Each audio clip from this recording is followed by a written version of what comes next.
ஜல்லிக்கட்டு போட்டி குறித்த நல்ல முடிவு ஓரிரு நாட்களில் வரும் என மத்திய இணையமைச்சர் பொன் ராதாகிருஷ்ணன் நம்பிக்கை தெரிவித்துள்ளார்.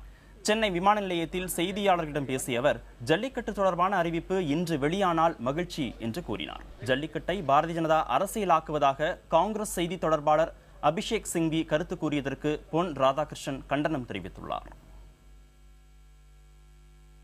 2 நாட்களுக்குள்ளாக நல்ல செய்தி கிடைக்கும் என்று நான் முழுமையாக நம்புகின்றேன்.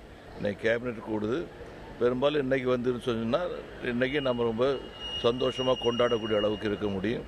தமிழர்களுடைய கலாச்சார விழாவான ஜல்லிக்கட்டை அழிக்க வேண்டும் என்கிற நோக்கத்தோடு கடந்த காலத்தில் செயல்பட்டவர்கள் இன்னைக்கு மீண்டும் கொண்டு வரக்கூடிய நிலையில் அதை அரசியல் நாடகம் என்று ஏளனம் செய்திருக்கின்றார்கள்.